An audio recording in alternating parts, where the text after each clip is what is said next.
Buenas tardes. Vamos a reanudar nuestra sesión, nuestro Congreso Internacional de Investigación sobre Obesidad 2024. Ahora es momento de hablar de otra visión complementaria a todo lo anterior en este grupo de investigación multidisciplinaria. Ahora nos da mucho gusto recibir también al profesor Felipe Lombó de la Universidad de Oviedo, con quien tampoco nos pusimos de acuerdo, pero con quien hemos iniciado una colaboración cercana. Estas redes de las que comentaba el doctor Torre en la mañana tienen que ver con la posibilidad de desarrollar proyectos conjuntos junto con la Universidad de Oviedo. Ahora viene una pequeña semblanza del profesor Felipe Lombó. Muchas gracias, Felipe, por estar con nosotros. Gracias. Muchas gracias. Bueno, primero de todo, quiero agradecer al Tecnológico Monterrey y a los investigadores del Instituto de Obesidad que me hayan invitado para estar aquí con vosotros hoy y que os pueda contar un pequeño resumen de las cosas que hacemos en nuestro grupo de investigación. Vale, espero.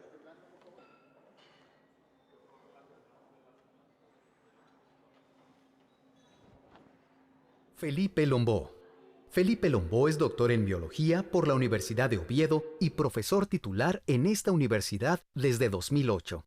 Es responsable del Grupo de Investigación de Biotecnología de Nutracéuticos y Compuestos Bioactivos del Departamento de Biología Funcional perteneciente al área de microbiología. Es autor de varias patentes y más de 80 publicaciones en revistas internacionales.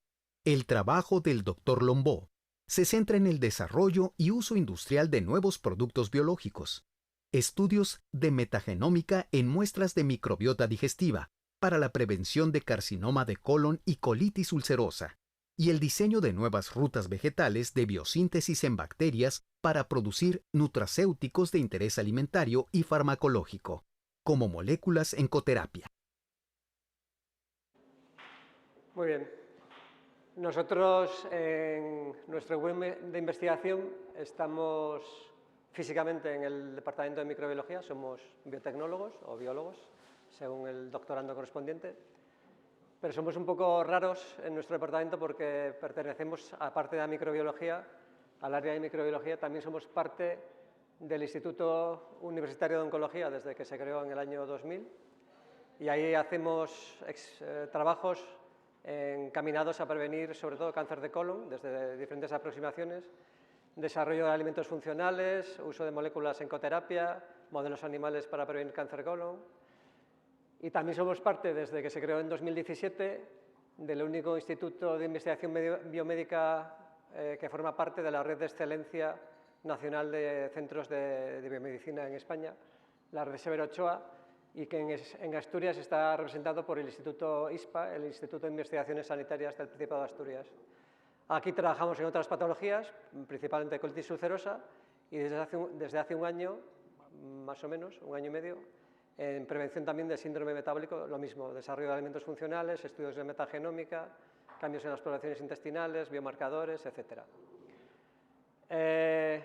Lo que os voy a contar hoy no tiene una relación directa con la obesidad, pero sí con procesos inflamatorios de interés en obesidad y sobre todo con una patología que está asociada, para la cual uno de los factores de riesgo es la obesidad, el cáncer de colon. Una de las patas de mi grupo de investigación son los compuestos bioactivos de diferentes orígenes y de los que os voy a hablar hoy son todos ellos de origen vegetal, aunque nosotros los generamos en factorías bacterianas en vez de producirlos desde material vegetal. Y os voy a contar al principio algunos ejemplos de moléculas que generamos haciendo biosíntesis combinatoria, mejora de su producción haciendo ingeniería metabólica, etcétera, en bacterias, en actinomycetos. Y luego al final de la charla os mostraré algunos estudios que tenemos de cómo modulan estos compuestos bioactivos las poblaciones de microbiota intestinal en modelos de cáncer de colon y modelos de colitis ulcerosa como compuestos antitumorales y como compuestos antiinflamatorios, que también tendrían sentido su uso en otras patologías o su ensayo en otras patologías. Los compuestos de los que os voy a hablar hoy son los flavonoides. Aquí tenéis una estructura, digamos, canónica de uno de estos compuestos, la homoesperetina, Todos los compuestos flavonoides están formados como parte de la familia de los polifenoles por 3 anillos aromáticos con diferentes sustituciones de grupos hidroxilo que pueden estar metilados, acetilados, prenilados, glucosilados, etc. En total, en la naturaleza, los flavonoides constituyen más de 8.000 moléculas, cada una con su actividad, cada una con sus especies productoras, en algunos casos asociadas solo a alguna especie vegetal o algún órgano vegetal, raíces, tubérculos, semillas, flores, otras partes de la planta, etc. Los humanos están expuestos e ingieren grandes miligramos al día de flavonoides porque los recibimos en nuestra dieta y en nuestros hábitos nutricionales desde multitud de fuentes naturales. Por ejemplo, desde el uso de especias o hierbas aromáticas o medicinales en gastronomía. La quercetina, por ejemplo, está presente en grandes cantidades en orégano, la luteolina en romero, por ejemplo. Cuando consumimos vegetales como brócoli, perejil o apio, estamos ingiriendo, por ejemplo, apigenina. Cuando consumimos frutos cítricos como la naranja, el pomelo, la toronja que llamáis aquí, o la lima, consumimos grandes cantidades de naringenina. Las manzanas tienen quercetina, así, etcétera, etcétera. Muchas semillas como las leguminosas, estas que tenéis en la parte derecha inferior de la diapositiva, son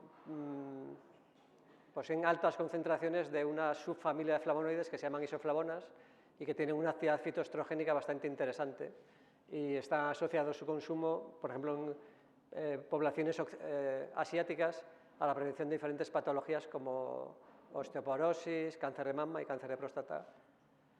Y otra subfamilia de los flavonoides, las antocianidinas, están presentes y son las que dan colores azules, rojos y morados a frutos rojos como los que tenéis aquí, frambuesas, arándanos, grosellas, etc. Por ejemplo, cianidina en los arándanos.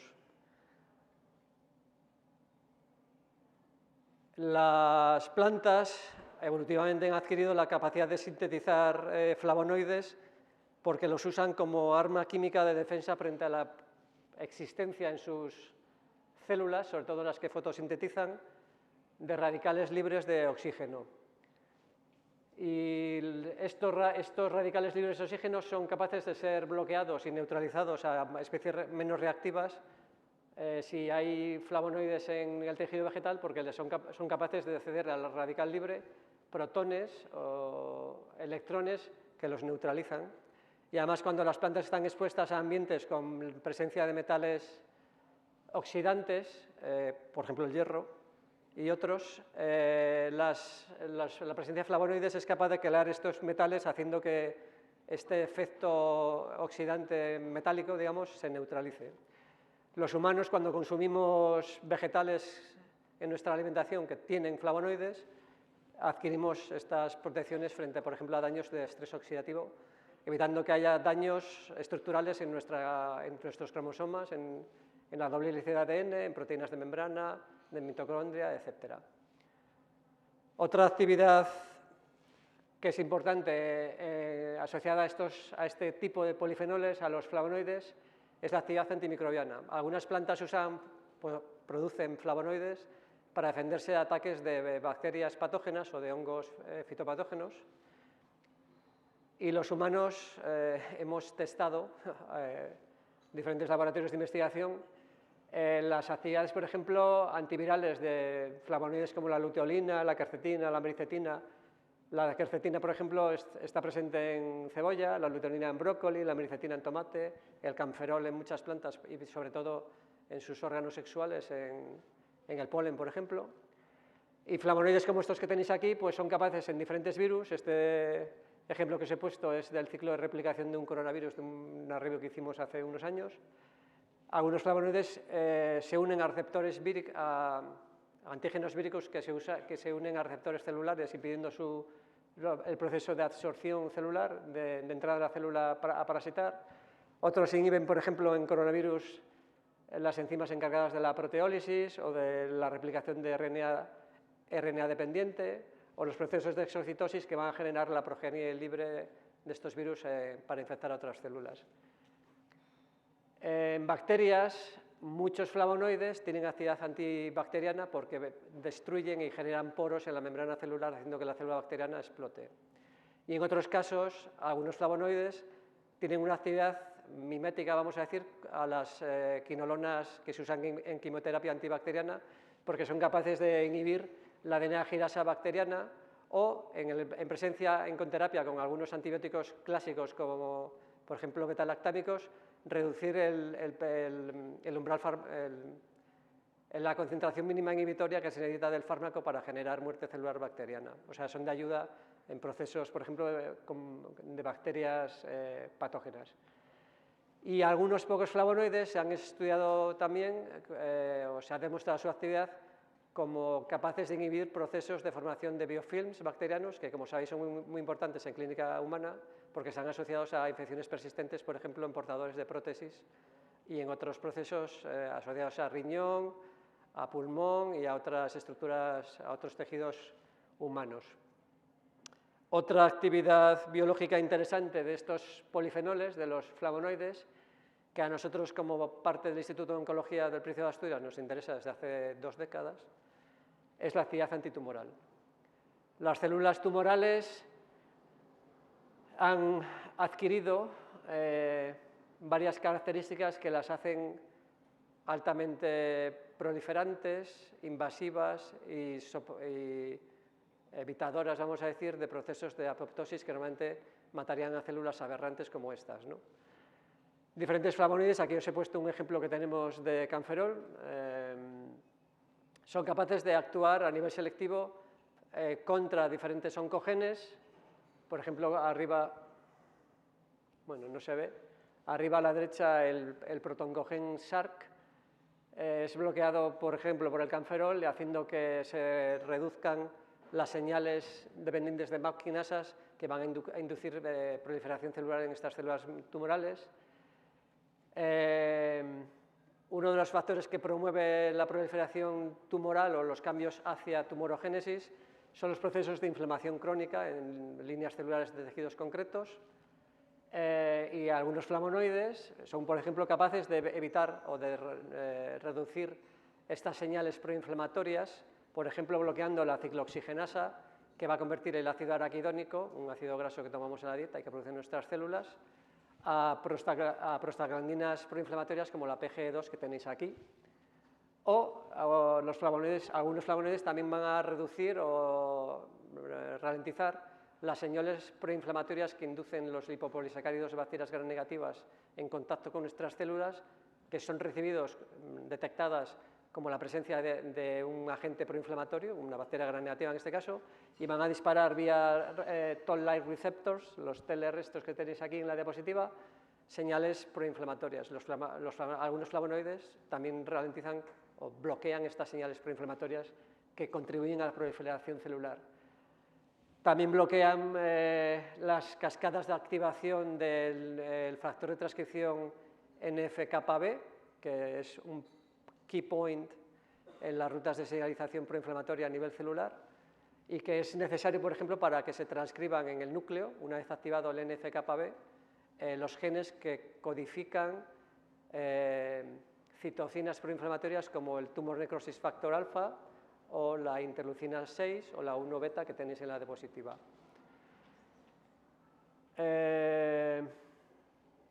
Las células tumorales, cuando forman tumores primarios, también se aseguran su sustento nutricional, el aporte de oxígeno y sobre todo de nutrientes, de glucosa, induciendo en el tejido circundante la producción de nuevos vasos sanguíneos por un proceso que se llama angiogénesis y que ya conocéis. Y hay flavonoides que bloquean estos procesos de formación de nuevos vasos sanguíneos, ayudando a que el tumor se muera de hambre o de falta de glucosa, o que ralentice su crecimiento.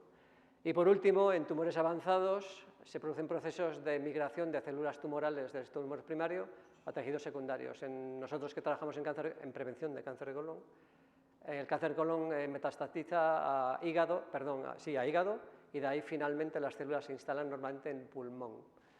Estos procesos de metástasis también son bloqueados por algunos flavonoides porque son capaces de reducir la expresión de las matrix metaloproteasas, como las que tenéis aquí en la diapositiva en la parte inferior, evitando que las células tumorales sean capaces de romper estas barreras físicas que tienen alrededor del tumor primario, emigrando a través de vasos sanguíneos a tejidos distantes.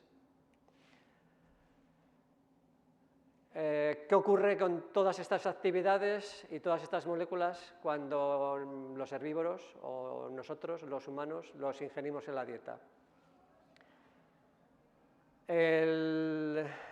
La ingesta de flavonoides va a hacer que cuando lleguen al intestino delgado, en este caso de los humanos, en las plantas los flavonoides suelen estar estabilizados como compuestos glicosilados con diferentes azúcares, como glucosa, rhamnosa u otros, y nuestras enzimas intestinales y las enzimas de origen bacteriano que segregan algunos géneros bacterianos típicos de la microbiota humana intestinal van a hacer que estos grupos azúcar que están estabilizando los flavonoides en las vegetales, pero que impiden su absorción porque los flavonoides glicosilados ocupan mucho más volumen, son moléculas más complejas y prácticamente no son absorbibles a nivel de mucosa del tubo digestivo humano.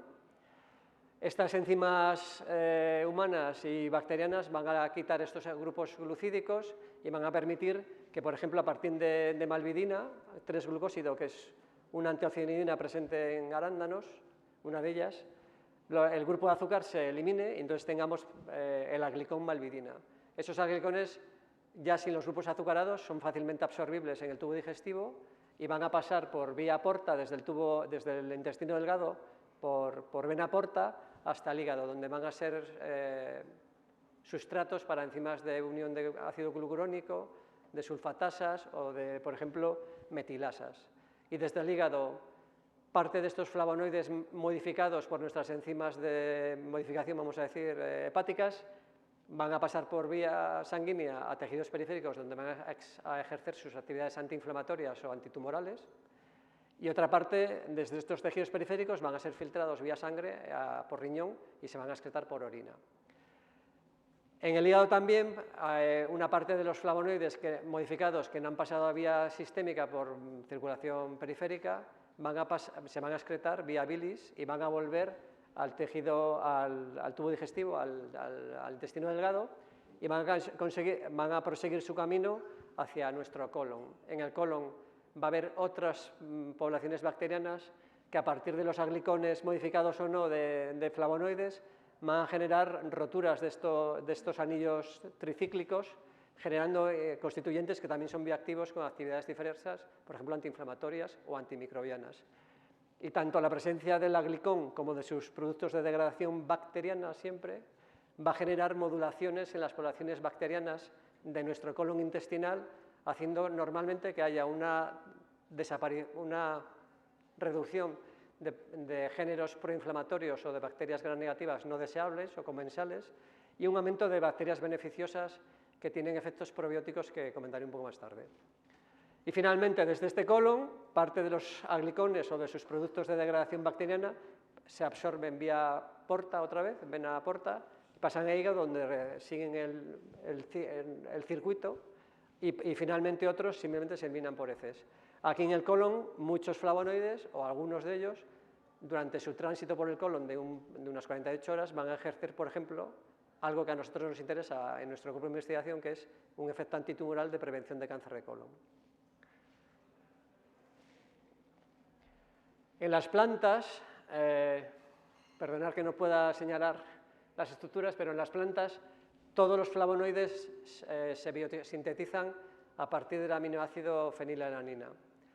Por la ruta fenilpropanoide, la fenilalanina se va modificando, se convierte en ácido cinámico, se hidroxila el ácido cinámico a ácido paracumárico, se activa con una unión de coenzima A y entonces la planta ya sabe que esa molécula va a pasar a metabolismo secundario porque está activada con el coenzima A y este paracumaroil coenzima A con dos enzimas que se llaman chalcona sintasa y chalcona isomerasa se va a condensar junto a una molécula de paracumaroil coenzima A 3 moléculas de un ácido graso muy pequeño, el malonil coenzima A, y esto va a generar por primera vez en la planta chalconas, que son las moléculas preflavonoides, vamos a decir, que tienen el anillo central abierto, como el que tenéis arriba, chalcona de naringenina o chalcona de liquiditigenina, y estos anillos se cierran en el tejido vegetal y se forman los dos primeros precursores que van a dar origen a casi todos los 8.000 tipos de flavonoides que se podéis encontrar en las plantas.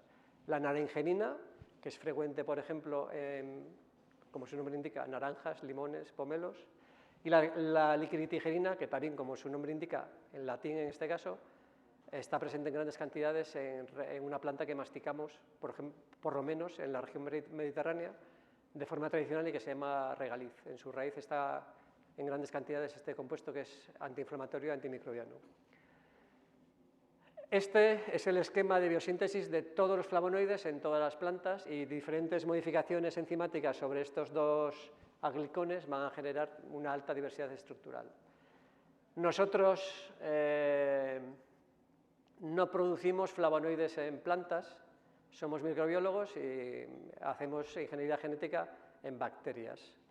En bacterias, este paso que tenéis aquí, la 4-cinamoil hidroxilasa, no funciona. Es un enzima que está presente en las plantas, integrado físicamente en la membrana del retículo endoplásmico rugoso, una estructura que no existe en los procariotas porque no tienen membranas intracelulares, así que no se podría nunca expresar esta enzima.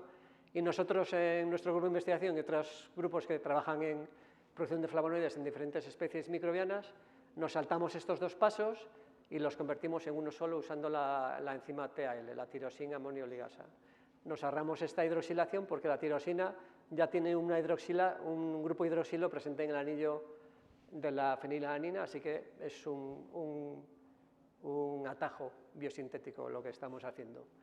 Todas nuestras rutas de biosíntesis a partir de naringenina y liquiditigenina, por tanto, en nuestras factorías bacterianas parten de tirosina, no de fenilalanina, pero el producto final es el mismo. Y a partir de la naringenina o de la liquiditigenina, que pertenecen a una subfamilia de flavonoides que se llaman flavanonas, da igual, no os quedéis con el nombre, las plantas y nosotros en bacterias generamos diferentes subtipos de flavonoides. Flavonas, que si os fijáis se diferencian de las flavanonas porque en el anillo central tienen un doble enlace extra por un proceso de deshidrogenación. Flavonoles, que si os fijáis con respecto a las flavonas tienen un hidroxilo extra en esta posición del carbono 3 del anillo C. Flavanoles que tienen pérdida de este grupo ceto y una presencia de este grupo hidroxilo extra. Antocianidinas, que tienen un oxígeno altamente reactivo porque sufren unos procesos un poco especiales de biosíntesis, y otras subfamilias de flavonoides como las isoflavonas y los auronoles, que también producimos en nuestras factorías bacterianas en el grupo, y que tienen cambios, reestructuraciones, vamos a decir, graves del esqueleto básico carbonado de estas moléculas nutracéuticas vegetales. Diferentes plantas producen diferentes subfamilias y normalmente cada planta produce varios tipos de flavonoides según su evolución, vamos a decir, biosintética.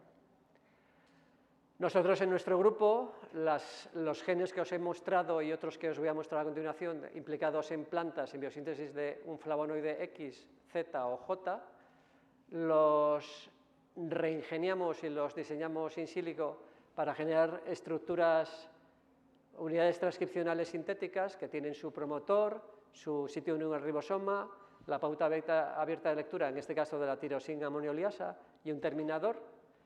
Y estos promotores, RBS, pautas abiertas de lectura y terminadores, los podemos barajar, digamos, como queramos nosotros, usando un sistema de plásmidos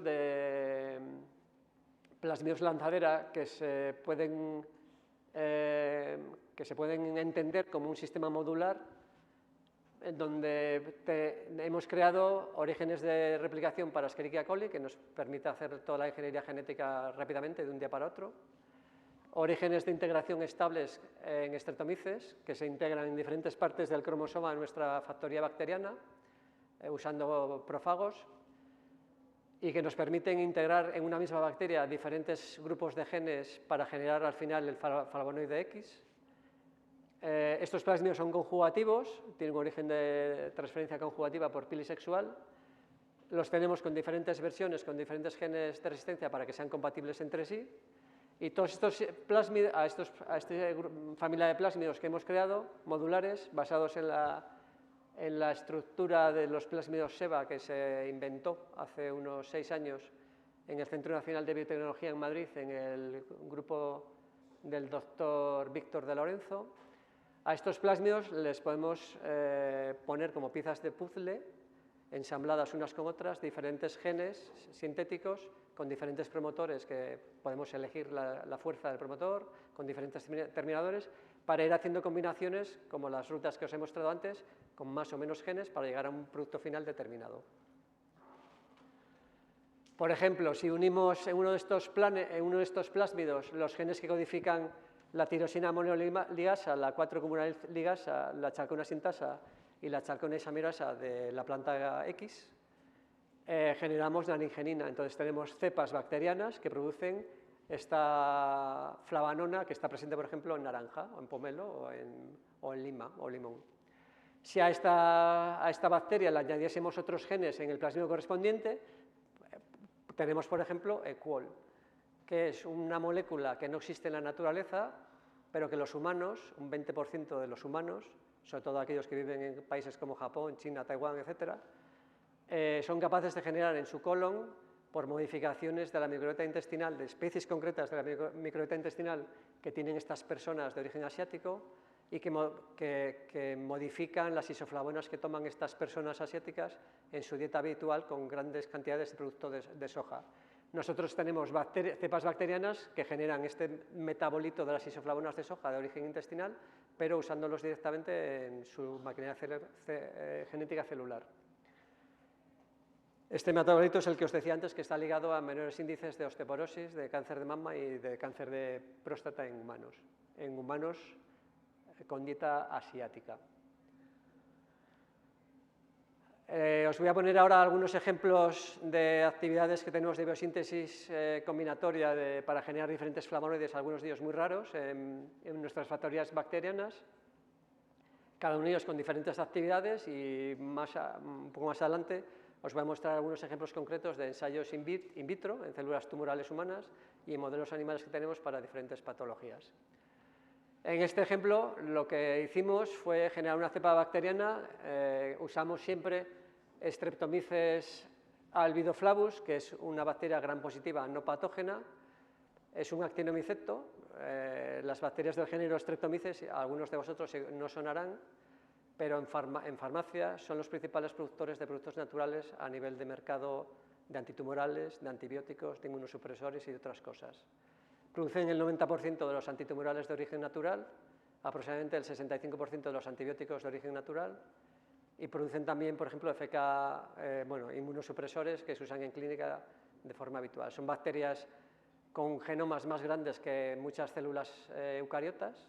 Su genoma tiene más genes que, por ejemplo, la levadura, que es un eucariota, no es un procariota. Tienen una alta diversidad funcional a nivel de genes codificadores de enzimas de modificación de metabolitos secundarios, de antibióticos, de antitumorales. Producen policetónidos de tipo 1, de tipo 2, producen péptidos de síntesis no ribosomal, producen quinolonas, producen antraciclinas que tienen uso como antitumorales en clínica, producen polienos, producen terpenoides, pero no producen flavonoides. Nuestras cepas sí producen flavonoides, esta familia vegetal. Entonces, por ejemplo, en este ejemplo, una cepa de Streptomyces albidoflavus le hemos insertado en este gen de su cromosoma, con uno de nuestros vectores integrativos, los 4 genes que van a dar naringenina, que ya conocéis. Pero si le añadimos un gen que codifica una flavona sintasa, la naringenina se convierte en apigenina. Y esta molécula, que normalmente está presente en naranja, pues la convertimos en una molécula que está presente, por ejemplo, en apio o en perejil, y que tiene otras propiedades funcionales. Y si además integramos el gen codificador de la flavonoide 3'-hidroxilasa, la apigenina se convierte por esta segunda hidroxilación, este segundo grupo OH, en luteolina, que está presente, por ejemplo, en brócoli. Cuando hicimos este experimento, vimos una cepa que en los análisis de cromatografía líquida acoplada a masas o a ultravioleta producía grandes cantidades de lutolina, que es lo que queríamos. Pero nos sorprendió que veíamos unas pequeñas cantidades de diosmetina, que era algo que no esperábamos, porque no habíamos pensado, no teníamos ningún gen en esta bacteria a priori que generara esa introducción de un grupo metilo en esa posición de la diosmetina. Y esta diosmetina, aunque era pequeña, se veía perfectamente en los cromatogramas. Tenía que haber alguna explicación para tener esta molécula. Y la explicación fue que esta cepa bacteriana, nuestra factoría, no lo sabíamos, pero tiene en su genoma un gen que ha heredado en su evolución, que es precisamente una metiltransferasa capaz de reconocer un anillo aromático como el que tenéis arriba y de generar, a partir de lutolina, si la tiene, diosmetina, que es una molécula que se usa en farmacia, y algunos de vosotros igual conocéis, porque es un flebotrópico, se usa para tratar problemas de varices, de hemorroides y otras cosas. De forma inesperada conseguimos una molécula con otra actividad que no tiene nada que ver con antiinflamatoria en una de nuestras cepas. Generamos una cepa, ya que sabíamos que podíamos generar diosmetina en pequeñas cantidades, intentamos generar una cepa que produjese diosmetina en grandes cantidades, como producto mayoritario, no como un pequeño residuo biosintético. Entonces, efectivamente, conseguimos una cepa en la que bajaba la cantidad de luteolina y aumentaba significativamente la cantidad de diosmetina. Y esta cepa la conseguimos usando un gen que integramos en otra parte del cromosoma. Estas son las 3 estaciones de integración de genes que tenemos en el cromosoma de nuestra cepa, con 3 prófagos que existen y que nos sirven para integrar nuestros vectores. Y esta cepa lo que hicimos fue clonarle una 4-metiltransferasa que obtuvimos en bases de datos de otra especie de actinomiceto no caracterizada, es un metagenoma, y ese gen nos salía al hacer BLAST con genes humanos en este caso, que eran metiltransferasas de anillos aromáticos que detoxifican este tipo de moléculas en nuestro hígado. Entonces, conseguimos que un gen bacteriano que putativamente tenía actividad metiltransferasa para la posición 4 de un anillo aromático, como la posición para de un anillo aromático como ese que tenéis arriba, funcionase en nuestra bacteria y generara, de hecho, a partir de naringenina, usando como sustrato luteolina, diosmetina en grandes cantidades, que es la barra verde que tenéis arriba a la derecha. Y en esta cepa nos pasó otra cosa rara. No esperábamos que en una cepa para producir diosmetina y quizás un poco del precursor luteolina apareciese otro flavonoide. Y en esta cepa apareció crisoeriol, que es un flavonoide muy poco estudiado, raro, presente en muy pocas plantas. Y nuestra cepa de repente lo producía. Intentando explicar cómo es posible que generáramos crisoeriol en nuestra cepa de diosmetina, hipotetizamos que quizás la flavonoide 3'-hidroxilasa, esta hidroxilasa que genera luteolina a partir de apigenina, fuese capaz de reconocer la naringenina y generar entonces eriodictiol. Y que el eriodictiol, por reacción de esta 4-metiltransferasa que normalmente reconoce luteolina, fuese reconocido también como sustrato por la 4'-metiltransferasa para generar homoeriodictiol. Y finalmente la flavonoide sintasa, también con una segunda actividad, lo reconociese para generar finalmente crisoeriol. Y lo que hicimos fue hacer un feeding a nuestras bacterias con la hipótesis de que se estuviese formando eriodictiol. Y en este feeding, en estos cultivos, vimos que la cepa silvestre, que es la que tenéis en rojo sin ningún gen, cuando le das eriodictiol no aparece nada, no lo transforma. Pero la cepa silvestre que tiene clonada este gen, que normalmente lo tenemos para aquella actividad enzimática, la 4-metiltransferasa, esta cepa silvestre, cuando se le da eriodictiol en feeding, vemos homoeriodictiol, que es lo que suponíamos en nuestra hipótesis de trabajo, pero también esperetina y también homosperetina. Las otras 2 moléculas, similares al homoeriodictiol, se diferencian en dónde tienen los grupos metilo, en el anillo B, ¿Y cuántos grupos de estos metilos tienen? El homoerectiol tiene un grupo metilo en la posición 3', la esperetina en la posición 4' y la homoesperetina en las dos posiciones. Con el fin de conseguir una cepa de crisooriol potente en cuanto a producción, intentamos ingeniar una cepa que no lo tuviera como os conté antes para la diosmitina, no lo tuviera como producto minoritario, sino que fuese el principal producto de biosíntesis. Y la generamos, en la cual el crisooriol aparece en grandes cantidades y vemos una pequeña cantidad de esperetina. Para hacer esto lo que hicimos fue clonar otro gen desde una planta, desde Arabidopsis thaliana, que estaba descrito como una 3' homometiltransferasa. Entonces producimos grandes cantidades de crisooriol, que es una molécula muy poco frecuente en plantas, hay poca gente que la tenga en su laboratorio. Y aquí, como siempre, nos llevamos la sorpresa de que aparecía también otro producto, la esperetina.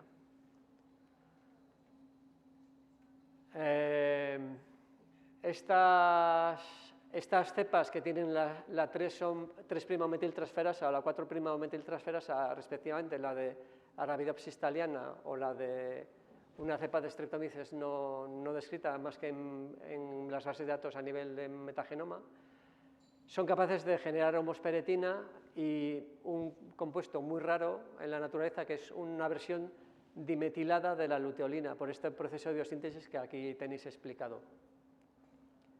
Y que nosotros vemos al hacer un análisis de cromatografía líquida asociada a ultravioleta DAD, usando patrones absolutos para este compuesto dimetilado, vamos a decir, raro.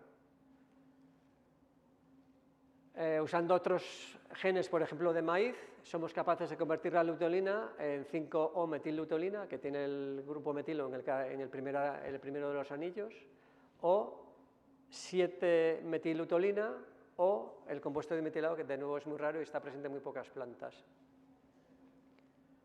Y que de nuevo vemos en estos ensayos de HPLC de cromatografía líquida acoplada a espectrometría de masas, vemos la producción de los dos compuestos monometilados y del compuesto dimetilado, el derivado de leptolina.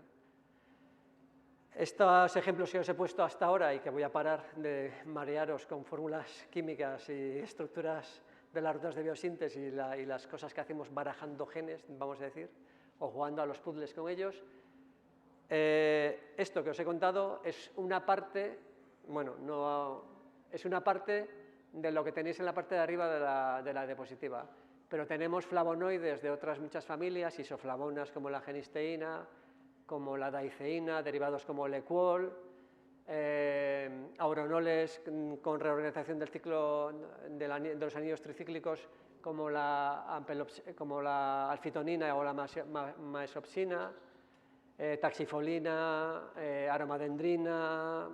Tenemos chalconas como la licodiona, chalconas como el xantumol, presente en el lúpulo, una planta que se usa como conservante durante la fabricación de cerveza y que es muy antiinflamatoria, pero está presente en muy poca cantidad en la cerveza, así que tomando 2 litros de cerveza no vais a tener un efecto antiinflamatorio. Tenemos chalcona liquiditigerina, chalcona naringenina. Tenemos estos y muchos otros que no están publicados porque no nos da... las bacterias, nuestras cepas producen diferentes moléculas y las agrupamos por subfamilias y es un poco complicado ahí generar todos los papers. Otra cosa que hacemos en nuestra factoría bacteriana, con estas cepas que producen diferentes flavonoides que nos interesan por diferentes actividades funcionales, es mejorar los niveles de producción. Y lo primero que hicimos hace ya muchos años fue modificar la fuente de carbono en los medios de cultivo que usábamos para que Streptomyces albidoflavus, nuestra factoría bacteriana, produjese estos flavonoides. Y veis, por ejemplo, en esta parte de la diapositiva, que cambiando el medio de cultivo canónico de Streptomyces albus de R5A, que usa glucosa, a, por ejemplo, NL3,3, que usa almidón, conseguimos pasar de menos de 1 miligramo por litro a casi 2 miligramos por litro, una multiplicación bastante elevada en los niveles de producción. La cepa Streptomyces albidoflavus, como buen actinomyceto, tiene multitud de rutas nativas de producción de sus propios metabolitos secundarios, que son policetónidos, macrólidos, lantibióticos, péptidos de síntesis no ribosomal, sideróforos y otras muchas cosas que a veces no se conocen porque conocemos los agrupamientos génicos de biosíntesis de estos metabolitos secundarios porque el genoma está secuenciado y hay software que te dice qué es lo que tienes delante, una ruta de biosíntesis de un antibiótico, pero no te dice cuál es el antibiótico, ¿vale? Y Streptomyces albidoflavus en su genoma tiene 22 rutas de biosíntesis de cosas, productos metabolitos secundarios, que él usa o ha usado en su evolución para defenderse de otras bacterias, de otros hongos o de otras cosas, ¿vale?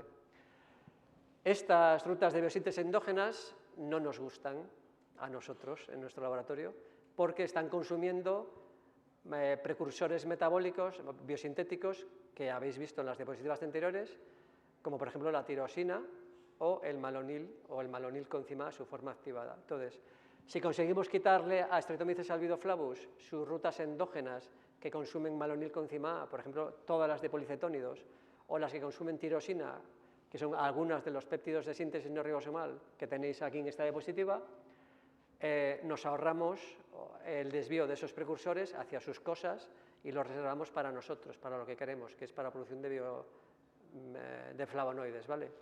Entonces, lo que tenéis en verde son los experimentos que ya están finalizados, que los tenéis resumidos ahí a la derecha con diferentes mutantes que hemos ido haciendo secuencialmente a lo largo de los últimos años, donde hemos ido quitando diferentes rutas de biosíntesis para ahorrarnos malonil coenzima A o para ahorrarnos el consumo de tirosina.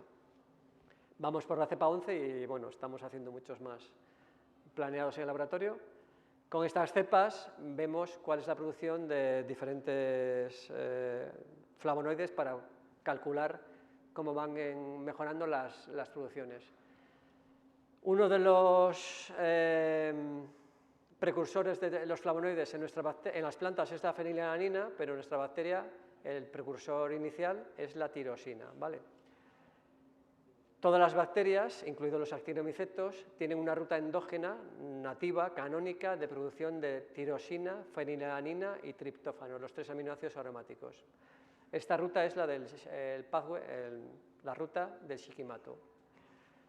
En el caso de la y los 3 aminoácidos tienen la misma ruta, solo que al final se bifurcan a fenilalanina y tirosina y por el medio a triptófano, ¿vale? En Streptomyces albidoflavus, la tirosina, por tanto, se forma por los procesos naturales de la bacteria a partir de eritrosa 4-fosfato y fosfonolpiruvato, y el primer enzima que genera la fusión de estos dos precursores para tirosina es la DHP sintasa. Vosotros podríais decir, bueno, si ponéis muchas copias de la DHP sintasa o mejoráis el promotor de la DHP sintasa de su gen en Streptomyces albidoflavus, vais a tener una cepa que produzca toneladas de tirosina y vais a tener entonces toneladas de flavonoides. Pero no, porque la DHP sintasa nativa de las bacterias tiene un feedback negativo por producto final. Entonces, si tienes mucha tirosina, la cepa ahorra su consumo de eritrosa 4-fosfato y de fosfonolpiruvato para no seguir generando toneladas de tirosina que no va a usar para nada, ¿vale? Así que esa aproximación teórica no existe. Sin embargo, hay otro actinomyceto, no Streptomyces albidoflavus, sino un pariente evolutivo que se llama Amycolaptopsis valimicina, es otro actinomyceto miceliar con esporas, no se diferencian casi nada, que tiene una ruta de biosíntesis de un pariente que no sonará, se llama valimicina, pero si os digo que es una molécula hermana de algo que se usa en clínica que se llama vancomicina, que es un antibiótico de última elección a nivel hospitalario, por lo menos en Europa, que no se puede recetar en las farmacias para evitar que surjan resistencias. En Estados Unidos sí se puede recetar en las farmacias. En Europa está restringido a uso hospitalario. Y la vancomicina se usa, por ejemplo, para tratar bacterias infecciones por patógenos resistentes a meticilina o a cosas o multiresistentes, ¿vale? Bueno, pues la valimicina, que es como se llama esta molécula hermana de la vancomicina, igual que la vancomicina, la produce un actinomyceto, y de esta especie de actinomyceto, en esta especie de actinomyceto productor de vancomicina, da igual, de vancomicina-like, en esa especie hay 2 genes codificadores de DHP sintasa. El normal, que forma parte del metabolismo primario está en algún lugar ese cromosoma y tiene feedback negativo esa enzima por tirosina, así que no nos valdría para nada. Pero en la ruta en el agrupamiento genético, en la parte del cromosoma que se dedica, donde están todos los genes de biosíntesis de valimicina, hay una copia extra de la DHP sintasa. Y esta copia extra de la DHP sintasa está pensada evolutivamente por esta bacteria, este pariente de Streptomyces albidoflavus, para que le dé igual la cantidad de tirosina que hay en el citoplasma bacteriano, porque no tiene feedback negativo por producto final. Así que nosotros sacamos de esa cepa de Amycolaptopsis valimicina e hicimos un gen sintético de la DHP sintasa extra, la copia resistente a feedback negativo, y se lo clonamos a Streptomyces albus aquí, en la cepa productora de diosmetina o en la cepa productora de crisoriol. Y veis que conseguimos incrementos de entre el 25 y el 30 y pico % mayores en la producción de diosmetina y de crisoriol cuando alteramos las concentraciones intracelulares de tirosina en nuestra bacteria gracias a esta DHP sintasa extra, evolutivamente hablando, rara, ¿vale?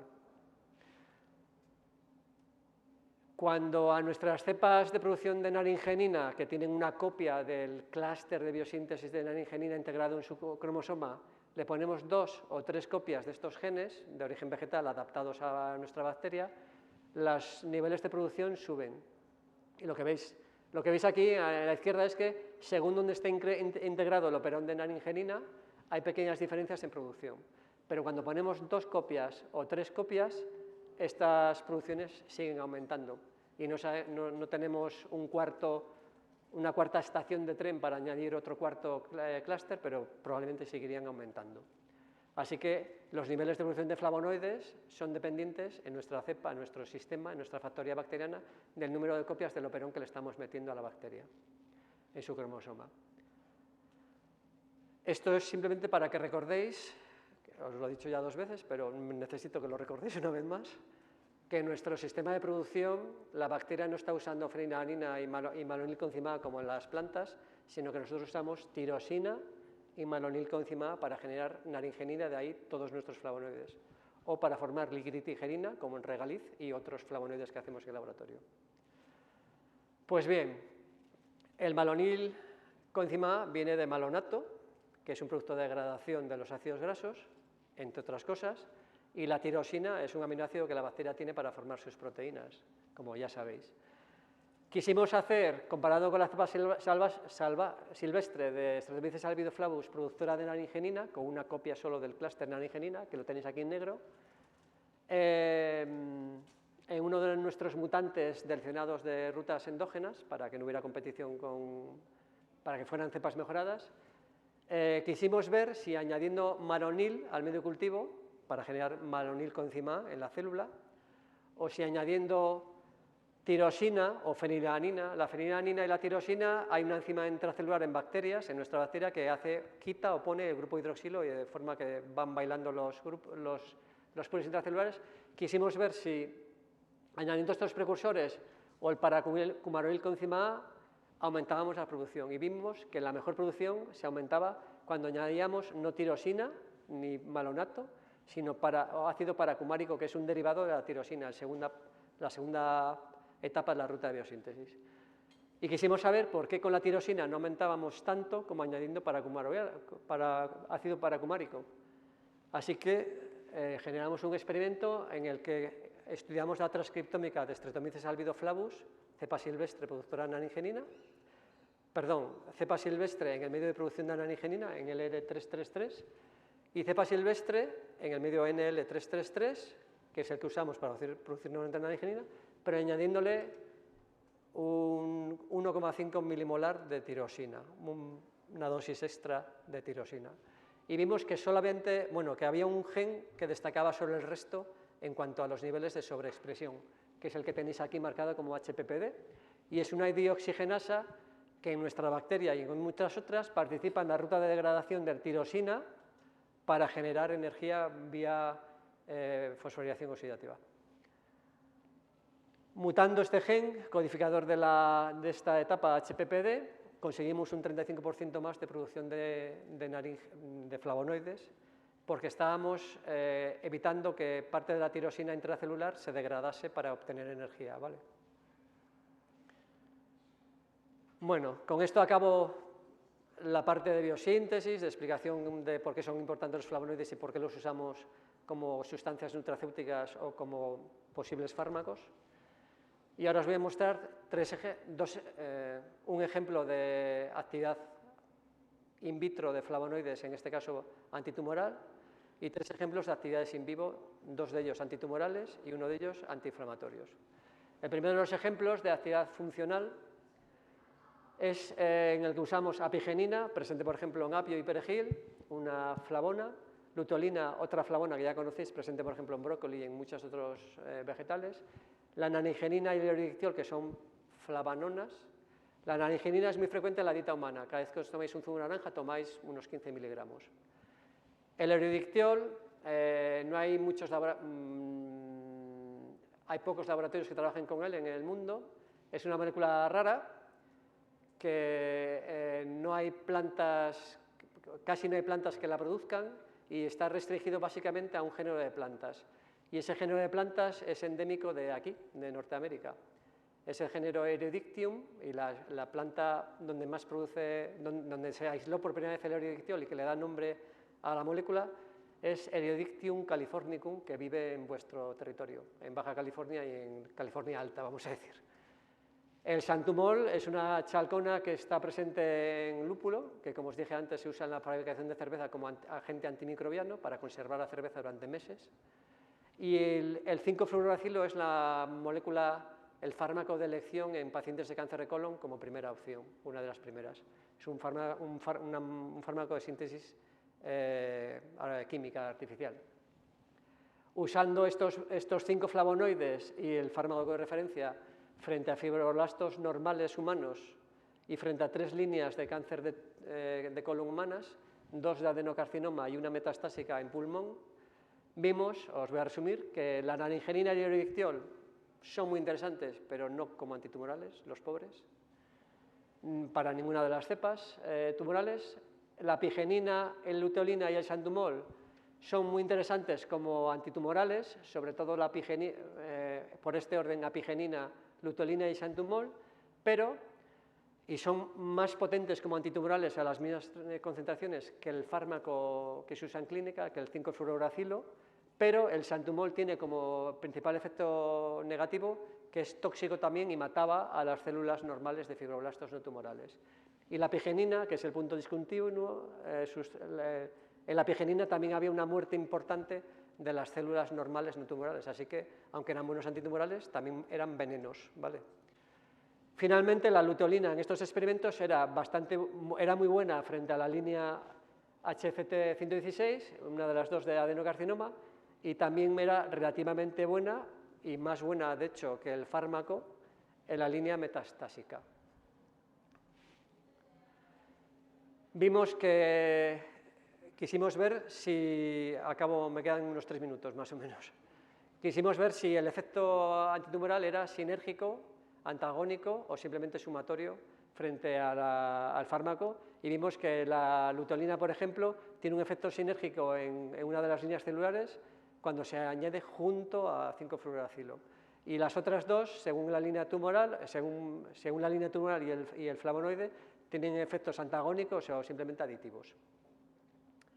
En este experimento de cáncer de colon, de prevención de cáncer de colon, en ratas Fischer F344 generamos cáncer de colon a lo largo de 20 semanas con unas inyecciones intraperitoneales de azoximetano, un tóxico que tiene tropismo para generar daños en el ADN de los colonocitos, y potenciamos el efecto tumoral con 2 dosis en el agua de bebida en las semanas 4 y 17 de un compuesto que se llama, en castellano, sulfato sódico de dextrano, que es un polisacárido tóxico porque hace que los colonocitos, que las células del epitelio intestinal delgado y del colon separen sus uniones fuertes y haya trasvase de metabolitos bacterianos y de células bacterianas desde el lumen intestinal a la submucosa, generando una tormenta inflamatoria que se llama colitis ulcerosa y que nosotros inducimos transitoriamente durante 2 semanas para potenciar el efecto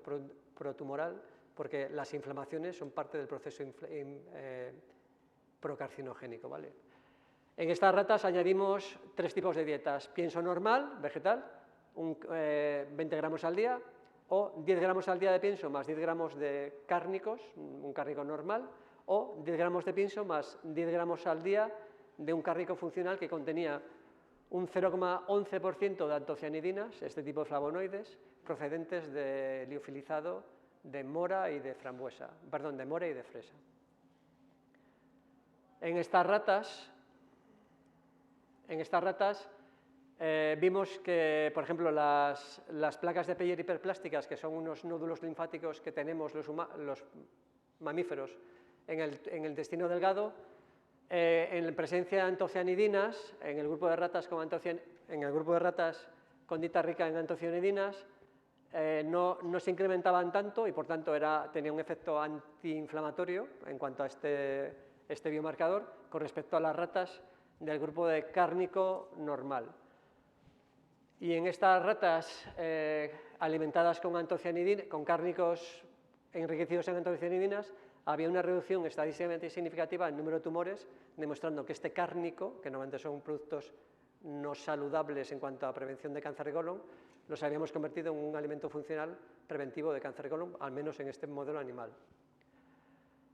Y además, el plasma de estas ratas alimentadas con cárnicos enriquecidos en antocianidinas, en un ensayo que hicimos de actividad antioxidante, mediante la medida de oxidación de hierro férrico a hierro ferroso, estas ratas tenían un plasma más antioxidante, más saludable, por tanto, que las ratas de los otros 2 grupos.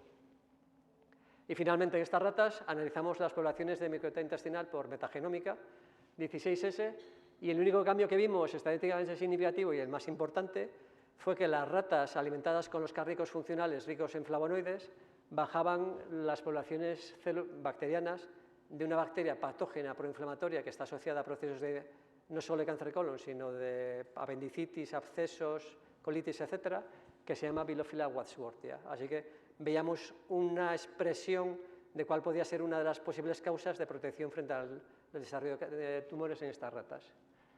Y las últimas diapositivas son para otro ensayo de modulación de cáncer de colon usando flavonoides, pero no por vía oral, sino por vía intraperitoneal. Y en este caso usamos PBS, inyectado en las ratas como control negativo, quercetina, como la que se produce, por ejemplo, está presente, por ejemplo, en manzanas o en cebollas, luteolina, por ejemplo, en brócoli, y el xantumol, que ya conocéis. En estas ratas, las placas de Peyer hiperplásticas del intestino delgado, que es un biomarcador de inflamación, disminuían estadísticamente de una forma significativa en los grupos de luteolina y de xantumol, solo. Y el número de tumores, el único flavonoide, recordar los ensayos in vitro, que la luteolina era muy buena, que el xantumol era bueno, pero también era tóxico para las células normales.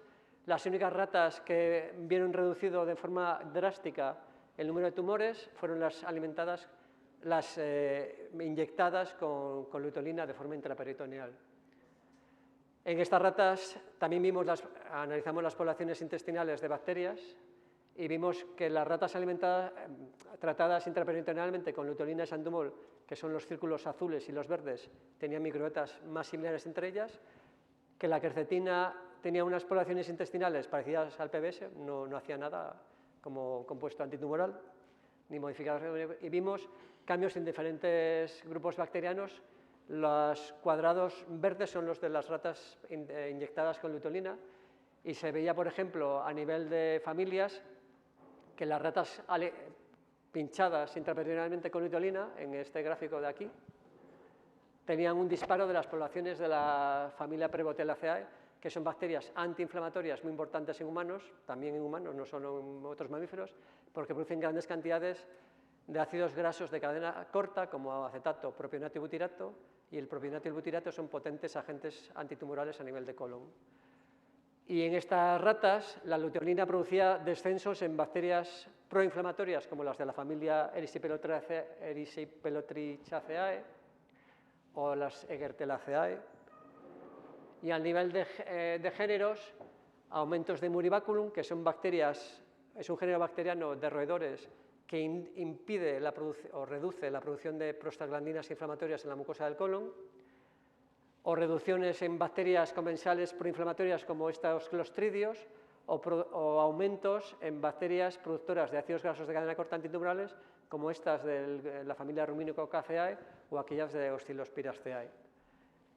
Y el último ejemplo, las últimas 2 diapositivas, son un modelo de colitis ulcerosa para testar PBS como control negativo, apigenina, como la que está presente en el perejil o en el apio, lutolina y santumol, que ya conocéis, en un modelo de colitis ulcerosa que inducimos en estas ratas también, con DSS como expliqué antes para el modelo de cáncer de colon, como para reforzar la tumorogénesis.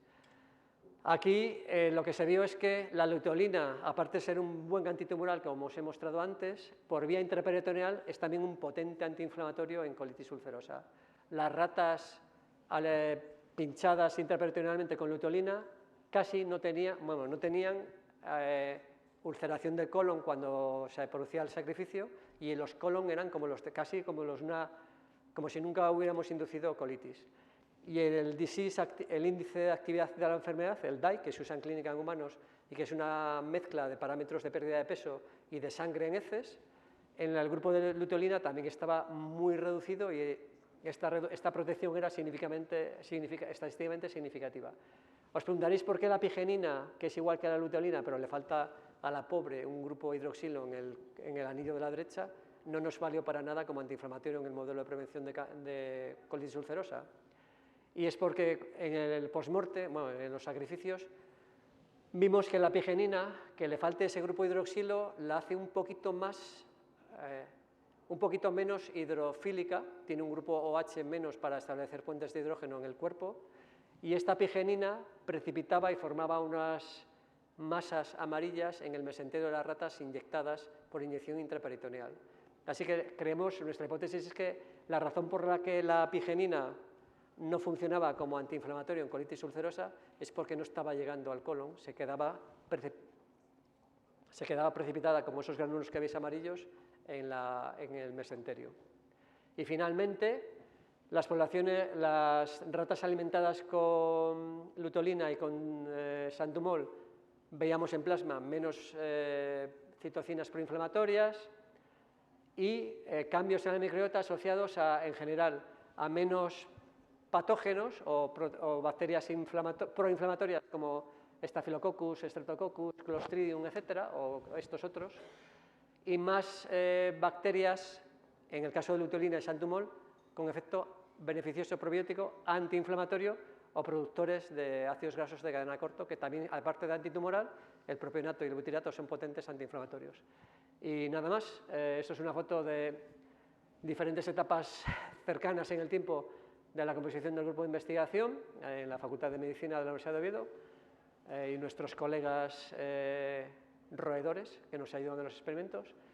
Y simplemente dar las gracias a los componentes presentes y pasados del grupo de investigación en sus últimos años, a las empresas con las que tenemos contratos de investigación para enseñar diferentes alimentos funcionales o moléculas de todo tipo, del sector farma, del sector alimentos, del sector ingeniería, a la Unión Europea porque nos ha financiado recientemente 3 proyectos europeos, al Ministerio de Ciencia e Innovación de España porque siempre hemos tenido financiación nacional, a la Agencia Regional FICIT de financiación de contratos predoctorales y proyectos de investigación para grupos de excelencia del Principado de Asturias, y al CEDETI porque muchos de nuestros proyectos son de, digamos, no de ciencia básica, sino del organismo español que financia proyectos de interés industrial.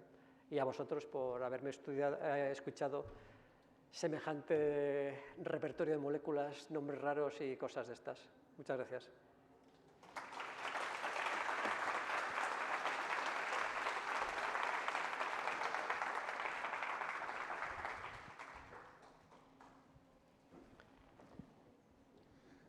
Muchas gracias, Felipe. La verdad, una oportunidad, escuchaba de comentarios de los colegas muy emocionados viendo esta capacidad de síntesis, realmente viendo la posibilidad de colaboraciones muy específicas con toda esta maravilla de biofábricas, bacterias, que a gusto puedes prácticamente decidir que quiere sintetizar. ¿Hay espacio para preguntas? Empezamos aquí en el Acá. auditorio, por favor. Buenas tardes, acá. Noemí García, mucho gusto. En toda su plática, bastante interesante, muy completa, muy ilustrativa. Muchas felicidades por eso y muchas gracias. Habló también de que estos flavonoides o estas estructuras de manera fisiológica se encuentran glucosiladas. Sin embargo, me llama la atención que en los estudios in vivo e in vitro no utilizan las moléculas glucosiladas. ¿Hay alguna razón? Y si esta razón puede modificar la actividad biológica. Esa es una pregunta. La segunda pregunta es, también habló del metabolismo de esos flavonoides, que se generan algunos productos secundarios. ¿Midieron esos productos secundarios en los modelos in vivo? No.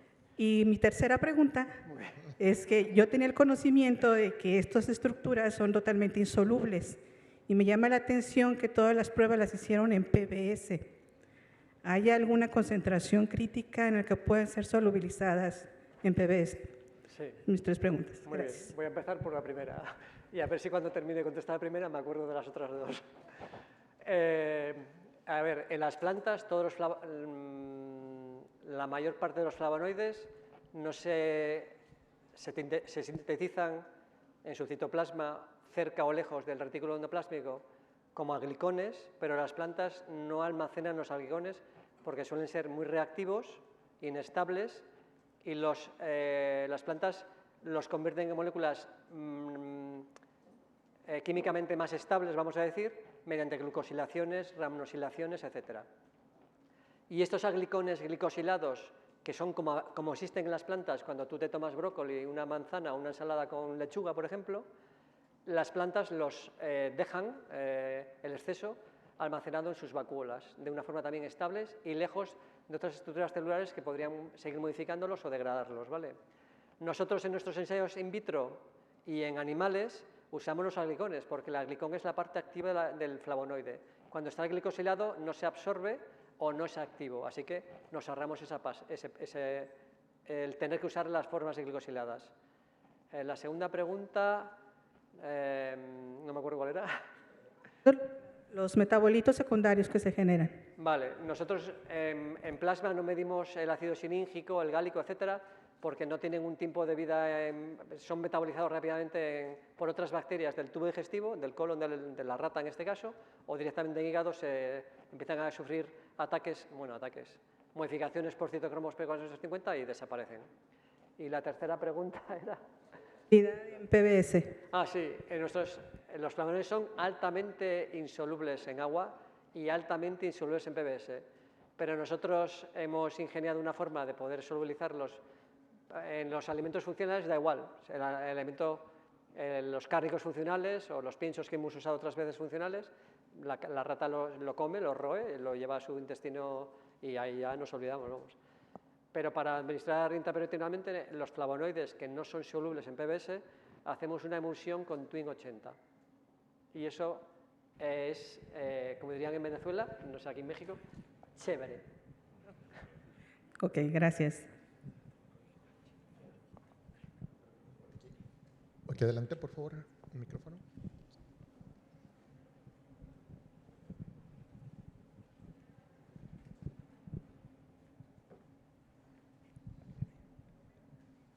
Muchas gracias, Felipe, por tu plática. Nos llevaste desde cosas mecanísticas, biología sintética, ensayos in vitro y aparte metagenómica y demás. Entonces, es bien impresionante tu trabajo. Tengo dos preguntas, una técnica y una filosófica. La técnica es en la ingeniería metabólica cuando transformas el genoma de la bacteria, pruebas, me fijé que siempre pruebas el mismo orden, o sea, no recuerdo si usas policistrones o cistrones single, pero no has cambiado el orden y eso te puede cambiar puede ser más eficiente, menos eficientes y demás, pero también es otra manera Vale. de buscar mayor producción. Vale. A ver, tenemos experiencia de los últimos 30 y algo años con exentomices, trabajando con otros bioactivos que no son flavonoides, que sí, a veces con el sistema tradicional que usábamos hace 14 años, el cambio de orden es muy importante, sobre todo en exentomices, que suelen ser operones policistrónicos con un único promotor al principio y que van atenuándose a lo largo de cómo te mueves en el operón, ¿vale? En nuestro sistema es resistente a esos cambios, porque nuestros policistrones, cada una de las unidades, no sé si bueno, da igual, cada una de las unidades de transcripción son en sí mismo un monocistrón totalmente independiente. Tenemos promotores que elegimos como queremos, tenemos una colección de promotores muy fuertes, o medianamente fuertes, o poco fuertes, y los barajamos a la carta, digamos. Tenemos RBS y terminadores que son únicos, siempre son los mismos, y lo que cambia es el promotor. Pero cada una de las unidades transcripcionales es monocistrónica y no tiene influencias de lo que hay alrededor. Y además, los RBS que usamos son un poco especiales, porque no es un RBS normal bacteriano, a la usanza tradicional, vamos a decir. Es un RBS con un RiboJ que asegura que las unidades transcripcionales que va a leer el ribosoma no van a tener pequeñas modificaciones en el nivel de expresión por la secuencia propia del principio del gen o del RNA mensajero, en este caso, monocistrónico. Así que, en nuestro caso, el orden de los genes es independiente. No estudiamos, en otros ejemplos sí que antiguamente veíamos cambios, pero en este caso no es un factor a tener en cuenta, porque por muy largo que sea el operón sintético, cada una de las unidades de transcripción son independientes y solo se regulan por su promotor y no hay efectos por otro tipo de regulaciones o deficiencias de la lectura a nivel de ribosoma. Gracias. Y la otra pregunta filosófica, de las primeras slides que pusiste Camferol y todos los puntos en los que pega en lo que es inflamación, metabolismo en humanos y demás, yo me pongo a pensar, o sea, estas moléculas, o sea, este backbone, flavonoide y demás, ¿cómo estructuralmente puede pegar en tanta proteína, ¿no? Es la pregunta que al menos me surge. La primera respuesta que te daría un químico, yo no soy químico, soy biólogo, es que son moléculas muy hidrofóbicas que se pegan en muchos sitios. Y la segunda respuesta, que esta es de consistencia propia, es que si te fijas, el esqueleto básico canónico de un flavonoide típico como camferol, apigenina, luteolina, está formado, básicamente son dos grupos aromáticos mono o dihidroxilados unidos por un heterociclo con un átomo de oxígeno en el medio, que según como sea ese heterociclo genera las otras familias de flavonoides, hidroxilaciones extra, deshidrogenaciones, pérdida del grupo ceto o presencia, etc. Lo importante es que los flavonoides tienen dos grupos aromáticos, dos grupos fenoles, sobre todo el B, que es el anillo B, que tiene un grupo hidroxilo normalmente o casi siempre en posición para, y eso yo creo que es reconocido por muchos enzimas celulares, humanos y vegetales, porque al final es un fenol que se puede pegar en muchos sitios y puede entrar en muchos centros. Es una subestructura muy pequeña que puede estar mejorando o alterando la función de los centros catalíticos de muchos enzimas muy diferentes. El ejemplo que os puse del camferol es de una review de uno de nuestros doctorandos de hace ya algún tiempo. Nosotros no trabajamos con camferol, pero en esa review están recogidos ensayos in vitro y in vivo de camferol sobre líneas celulares o sobre enzimas purificados. Y lo que sí quiero decir es que las concentraciones que se usan en esos ensayos no siempre tienen que ser las mismas que las que tienes en una dieta si desayunas muesli con polen, por ejemplo, que es una de las fuentes de camferol. Hay otras verduras que también lo tienen, ¿no? Entonces, también quiero que os quede claro que las dosis terapéuticas no son siempre las mismas que tenemos en la dieta. Pero sí, son ensayos in vitro o en células en vivo, pero en célula in vitro con el enzima, o en vivo in vitro con la línea celular correspondiente, donde se ve actividad sobre esas dianas celulares, a concentraciones que normalmente pueden ser a veces micromolar. Sí, bien importante. Muchas gracias. Muchas gracias, Felipe. La verdad es que encantador tu trabajo. Hay varias preguntas por chat, pero por cuestiones también de tiempo vamos a buscar en espacios de break o durante los postes. Tenemos la fortuna de que el doctor va a estar aquí hoy y mañana, entonces, por favor, se acercan si hay muchas preguntas. Nuevamente, muchas gracias, Muchas Felipe. Gracias. Muchas gracias.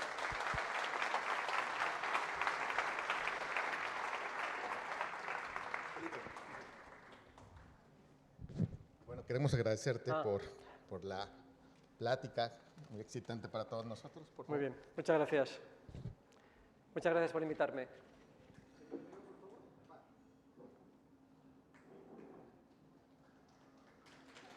Muchas gracias.